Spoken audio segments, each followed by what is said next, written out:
Halo semua, salam sejahtera Malaysia. Tonton dan Popan yang amat dihormati semua.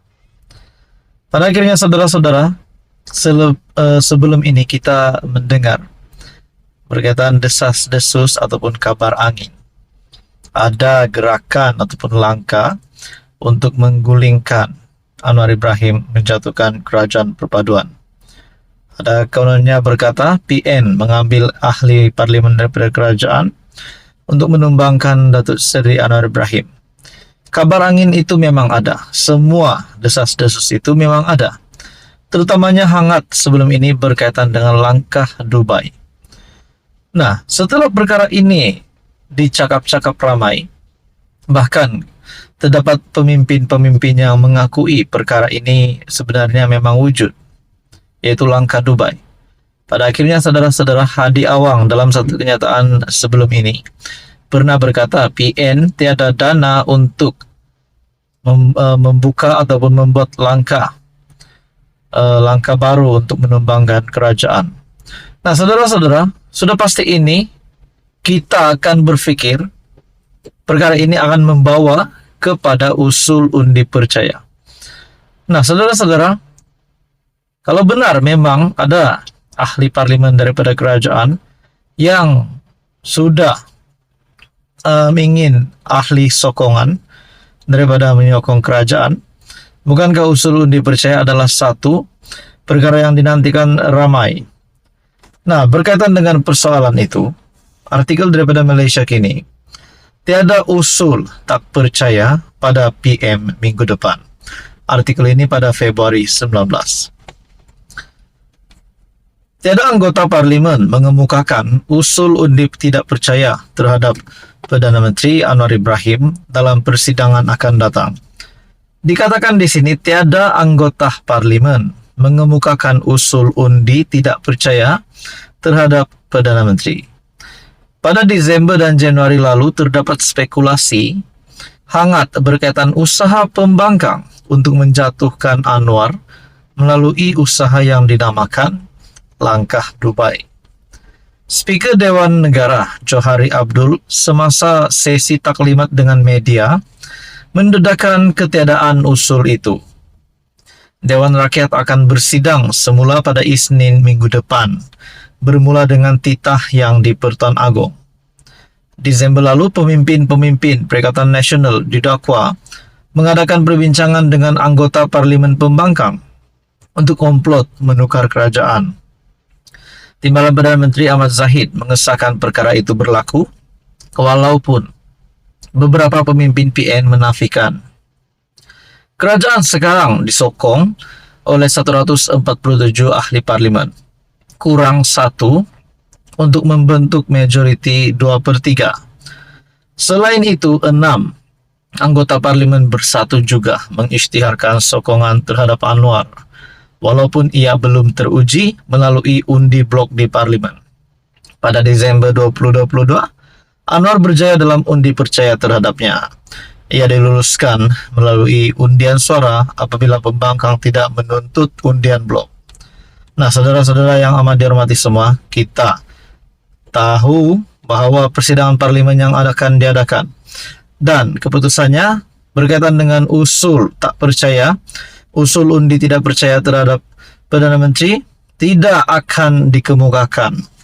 Nah, mungkin ini satu lagi kemenangan Datuk Seri Anwar Ibrahim, dan kita dapat kata dengan 147 sokongan dan 6 lagi ahli parlimen daripada pembangkang yang menyokong kerajaan, sudah pasti ini satu kejayaan bagi Perdana Menteri hari ini, Datuk Seri Anwar Ibrahim, yang pasti membuat musuh-musuh politik Datuk Seri Anwar Ibrahim ini meroyan. Mungkin Mahathirkah ataupun mungkin Muhyiddin Yassin, kita tak tahu. Jadi saudara-saudara, apa komen anda? Adakah selepas ini kita akan mendengar lagi komplot jatuhkan kerajaan? Ataupun mungkin sebaliknya, lebih ramai lagi MP daripada pembangkang akan menyertai ataupun menyokong kerajaan perpaduan. Nah, siapa yang kalah? Kita nantikan saja pada PRU16 ataupun pada masa terdekat ini. Apa komen anda? Sekian saja. Teruskan bersama di dalam channel ini. Untuk info yang seterusnya, jangan lupa tekan butang like, share, dan juga subscribe. Halo semua, salam sejahtera Malaysia. Selamat datang ke channel Fels Lifestyle. Ini satu lagi keputusan mahkamah yang pasti mengejutkan. Daim Zainuddin bersama istri dan anak-anak mereka. Nah, saudara-saudara, seperti yang kita sudah update sebelum ini, di mana istri kepada Tun Daim Zainuddin dan Daim Zainuddin sendiri yang didakwa. Ini berkaitan dengan pengisytiharan harta. Nah, pada akhirnya, saudara-saudara, tuan-tuan dan puan-puan, satu artikel daripada Malaysia Kini mengesahkan satu keputusan mahkamah yang pasti menggemparkan. Permohonan Naimah semak perintah tahan pasport didengar 13 Mac. Mahkamah Tinggi Kuala Lumpur menetapkan 13 Mac depan untuk mendengar permohonan isteri bekas Daim Zainuddin, Naimah Abdul Khalid, bagi menyemak perintah Mahkamah Session yang menahan pasportnya selepas didakwa gagal mengisytiharkan harta. Hakim Ahmad Bache membuat keputusan itu pada prosiding pengurusan kes berkenaan hari ini. Ahmad turut memerintahkan agar pihak pendakwaan dan pembelaan memfailkan hujahan bertulis masing-masing pada 4 Mac dan hujahan balas pada 11 Mac. Katanya, kedua-dua pihak akan berhujah secara lisan pada 13 Mac dan dia mungkin membuat keputusan pada hari yang sama. Timbalan pendakwa raya Ahmad Faisal, Muhammad Azmi dan Muhammad Fadli Muhammad Zamri mengesahkan mereka telah menerima dokumen permohonan semakan Naimah yang diserahkan melalui Peguam Rajesh Nagarajan hari ini. Berdasarkan dokumen yang difailkan menerusi Tetuan Raj dan Sach minggu lepas, Naimah mendakwa alasan yang kukuh harus diberikan oleh timbalan pendakwa raya untuk menahan pasportnya. Katanya adalah tidak wajar ia dibenarkan hanya disebabkan rutin atas permintaan pendakwaan.